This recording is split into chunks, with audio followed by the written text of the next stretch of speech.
Cleff just won the Madden 25 Zero Chill Challenge, securing himself $40,000 along the way, primarily because of his high-powered Falcons offense, where he used the bunch offset formation. So in this video, I'm going to teach you the 5 main setups he uses out of this offense, as well as anything else you need to know.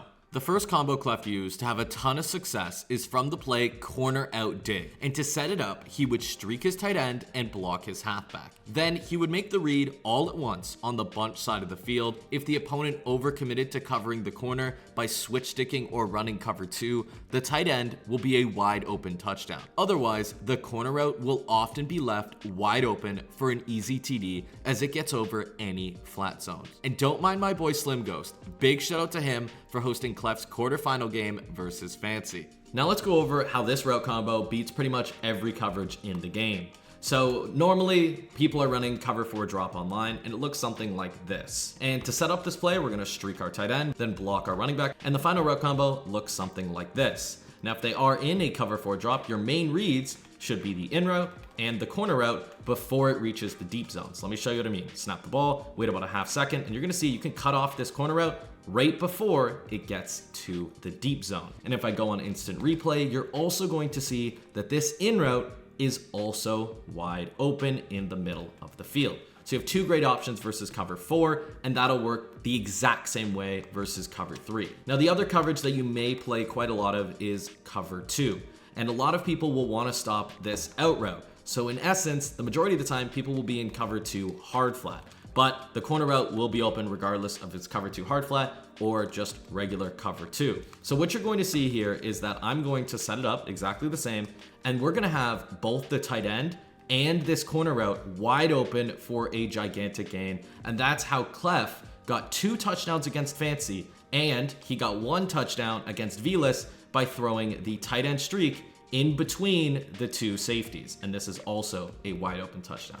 So this play is really great versus cover 4, cover 2, and cover 3. And if they are in a man coverage, let's say they're in cover 1 hole, looks like this, right? Let's actually man a line here. You're gonna see that this out route is really, really good, and so is this corner route. So when I snap this ball, you're gonna see the out route is going to fry his man coverage, and you're gonna be able to get 5 to 10 yards out of that every single rip. So that's why Cleff loves this route combo so much. This was probably Cleff's most called play the entire event, and that's bench pivot. To set it up, all Cleff does is put a drag on his tight end and a table on his halfback. And on this play versus young Kiv, Cleff saw Kiv's user overcommit to the whip route, leaving his drag wide open for a TD. He loves this play in the red zone, and that's why he went back to it again in his final game versus Velas, where he left the whip route open for a touchdown. He also will run this play all the way downfield, mainly making the read between the drag and the whip route. Most of the time, getting 5+ yards, but sometimes making a man miss and getting 15 or more. And if the opponent overcommits inside, he also has the out route for an easy 5 yards. Just like before, we're gonna show you how you can run the play bench pivot versus any coverage in the game. Let's start with cover 4 drop with hard flats. And usually this is their user. I'll model their user with a 3 rec zone. And to set it up, we're gonna drag our tight end by pressing triangle or Y, X or A, and then down on the right stick. Then we're going to table our running back by pressing triangle or Y twice, and then up on the right stick. Final route combo looks something like this. So our main read on this play, knowing that they don't have hook zones or tons of hook zones, is gonna be the return route. You're gonna see the return route is going to fry whoever's on him, and you're gonna get 5 to 10 yards out of it. And the other thing, the other read that Cleff likes to make, especially against defenses like cover 4 or cover 3, because you beat them basically the exact same way this year, is you can also throw this drag before the drag reaches the hard flat. You can actually throw it in this little intermediate window and get yourself 10 yards. And if the opponent really keys in on these 2 plays, let's say they do something like they call a cover 2, right? That's a better way to put it. If they call a cover 2, shade outside and underneath, because they really want to stop this whip route, they really want to stop the flat coming over the middle of the field, that's when you're going to be able to hit this out route very, very consistently. You're gonna see it's wide open, and that's something Cleff did a few times in his games. So that's versus cover 2. I'm gonna show you the other reads versus cover 2. If they are in a cover 2, you can actually still usually throw the drag route like so in that nice intermediate window, and you will usually be able to also throw the whip route. Now versus man coverage, you could imagine this is receiver dependent. if you have a receiver that has high route running, you're going to be able to fry your man coverage quite consistently. If not, you're not going to be able to. But your main reads do kind of remain the same. They're going to be the drag and the whip route. If the drag route wins in his man coverage, you throw the drag. If he doesn't, you throw the whip. And then if everything's covered, you'll also be able to throw this in route because the in route will also fry his man coverage. So this is really a fantastic play for guaranteeing 5 to 10 yards. Now, before I get into the next insane combo that Cleff uses, I want to give a gigantic shout out to frequent sponsor of the channel, PrizePicks, the easiest, most exciting, real money fantasy game in the world. To play, all you have to do is pick the sport, the stat category, then select your players and decide whether they will do more or less than their PrizePicks projection. Then add at least 2 to 6 players to your lineup, and the more players you add, the more money you can make. And there's no better time to sign up than right now, because with code SWOLO, you will get $50 instantly when you place your first $5 plus in lineups. So check it out in the description down below or the QR code on screen. Now we're going to take a look at one of the glitchiest plays Cleff used, which was spacing switch. To set it up, Cleff puts a post on the middle receiver and stems him all the way down. And this play is glitchy because even when his opponents had a hard flat on the solo side of the field, the solo receiver would pull that hard flat inward, making the table a guaranteed 5 yards. And I mean, he spammed this against all of his opponents, because who wouldn't take 5 yards every time? Now, sometimes his opponents would key in on this play, and that's when he'd roll out with a streak on the solo receiver, and if they switched it to the post route, it would be a wide open TD to the streak. So let's talk about how spacing switch pretty much beats every coverage in the game. Let's start with cover 4 with hard flats, which is the most meta defense right now, and I'll even move this hard flat out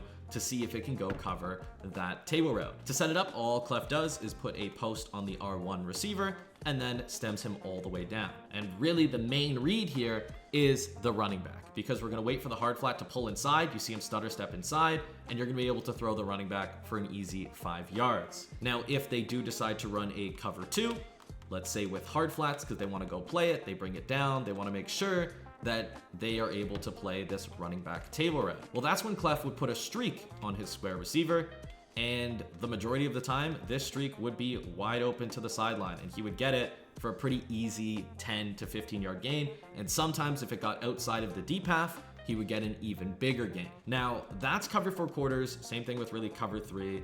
Versus man coverage, it's also extremely good. I'll quickly man align. And you're gonna see that this is really dependent. The table route will usually beat his man. The slant route will usually beat his man. And so will this post route on the point man.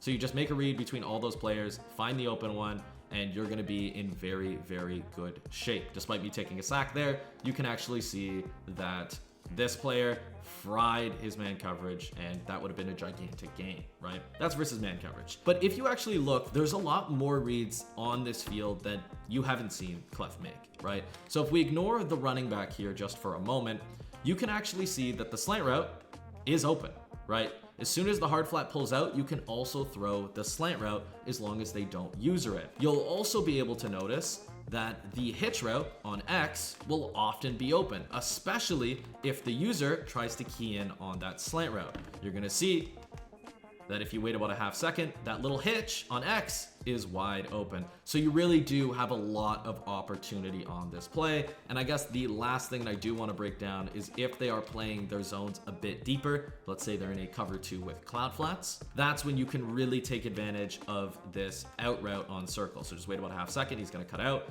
and get yourself 5 to 6 yards pretty easily. So that's why spacing switch is pretty much unguardable regardless of the coverage the opponent uses. The play that resulted in the biggest gains for Cleff was Vert's halfback under, where he would usually put a drag or block his tight end and streak his outside bunch receiver. His main read was the post route, which if the opponent didn't switch stick down to it, it would either be a big gain or even a touchdown. The most interesting thing about this route combo is that if the opponent was using a cover 4 drop coverage, but doing so from a cover 4 quarters base, the post would bring in the inside quarter, leaving the streak a wide open touchdown. And when his opponents pressed, the streak on the solo receiver would be a wide open TD. Now let's go over how verticals beats every coverage in the game. So the way Cleff sets it up for this setup is he drags his tight end and he streaks the circle receiver. Now this is really effective against cover 4 for a variety of reasons. Number one, you're gonna be able to throw the drag and the in route, even when they have hard flats on the field. You just have to wait for the flats to go outside. As you can see, the drag route is open in that nice intermediate window before it reaches the hard flat. You're also going to notice that as soon as the running back cuts in, he's going to be open as long as the 3-rec doesn't match onto him. Most cover 4 drop coverages don't have a 3-rec or someone is using them. You'll also see you'll be able to throw this post and this seam. So let me show you how you can actually throw those routes, just in case you don't believe me. So let's say their user goes and covers the posts, right? Then we know we can, number 1, throw this seam, easy dot. We can also throw the running back in route. So let's set it up against cover 4. You're gonna see that if they go and cover the post, there's the running back in route, right? Easy 3-4 yards, very consistently. And then if they don't cover the post, let's say they do cover the running back in route, that's when you're gonna be able to throw the post. You're heavily reading the user here. Right here, bang, post, easy dot, right? So if you read the user, you're gonna be able to dot up cover 4 very easily. Now, if they are in a cover 2, that's when things can get really fun, because if they do run a cover 2, especially cover 2 with hard flats, you can still throw the tight end or the running back, but you'll also be able to see that you're gonna be able to throw the square receiver with an outside pass lead for a pretty big gain. So that's your other option versus cover 2. So you can really destroy zone coverage. Cover 4, cover 3, cover 2, doesn't matter. Now, if they are in man coverage, you're still gonna have a pretty good opportunity to move on them. I'd say the main reads though are going to be your drag route or your running back in route. You pick one of those players and they will very often be open versus man coverage. So that's how you run that vertical setup against pretty much any defense in the game. Cleff also ran another verts halfback under combo, but for this setup, all he did was put a table on his halfback. And if his opponent didn't have a hard flat, he'd throw the table for 10+ yards and he would spam this. And if his opponents had a hard flat, that would often leave the streak wide open for an easy touchdown. Now let's talk about how verticals with the table route beats pretty much every coverage in the game, and we'll start with cover 4. Now, if they do not have a hard flat on their play, you're gonna see that the table route on the running back will be wide open, and you're gonna be able to get at least 5 yards out of it, sometimes 4. Now, if they are running a cover 2 defense, and they are running hard flats, let's set up a cover 2 with hard flats, that's when you're gonna see the table route will be covered, but this fade route on square will be wide open, and oftentimes it will be a touchdown. Now, regardless of what zone coverage they're in, you also have great backside reads. So let's say they are in a cover 4. If they key in on this running back wheel with their user, sorry, not running back wheel, tight end wheel with their user, that's when you're gonna be able to throw this post route right in the middle of the field. And if they key in on the post, you would know that the most money play for the past, I don't know how many years in Madden, has been this tight end wheel from verticals. So you're gonna see that this will be wide open as it hits a nice soft spot in pretty much every zone coverage. Now, if they are in a man coverage defense, right? Because it'll beat cover 4, it'll beat cover 3, it'll beat cover 2. If they are in man, that's when you kind of want to really make a read. See who wins on their man coverage, and if they don't win on their man coverage, so for example, the running back doesn't, but this post route will often win on his man coverage, and it may be a 1-play touchdown. So that's how you can beat pretty much every coverage with the verticals. All you have to do is really put a halfback table route on the field. If you're still watching, you're ready to dominate Madden NFL 25, and victoryformation.gg is the place to do it. With over 80 game-changing videos and game plans trusted by thousands of players, you'll have everything you need to defeat any opponent. So if you're ready to join the winning team, click the link below or scan the QR code and start transforming your game today. Cleff ran a few other plays that were outside of his main repertoire, and he had success in them, so let me show you each one. The first one was out of the play Flood, where he would streak the point man and corner the outside receiver, then stem him all the way down. This corner will usually be wide open versus cover 3 and cover 4, but on this play, Cleff made the smart decision and threw his flat route. The other time Cleff ran Flood was when he streaked his tight end and flatted his point man receiver, which left an opening to throw this special fade route in between Kiv's deep zones for a touchdown. Cleff also ran PA switch dig, where he would corner the tight end, streak the point man, and drag the solo receiver, essentially flooding the bunch side of the field with a backside cheat wheel. When he ran this, he threw the drag for an easy gain. Cleff also ran a special verticals combo when he needed 5 to 10 yards with 13 seconds in the fourth quarter versus Kiv, where he streaked the halfback, which took advantage of Kiv's heavy blitz. He also ran verticals completely stock against Kiv earlier in the game, where he was able to click on and aggressive catch the crosser in front of Kiv's man coverage. My favorite on the fly combo was when he ran verts, but put a slant on the point man receiver and a wheel on his halfback. This is because he had been throwing the table all game, which requires hard flats to cover. So he knew the slant would be wide open, and that's exactly what it was, and he got a gigantic gain out of it. He would also occasionally call the play wide trail, making the read between the drag and the trail route. On this play, the drag was open for a 10+ yard gain. Now that you've learned Cleff's pro offense, it's time to learn a pro defense. So check out the video on screen for the top 5 best current defenses in Madden 25.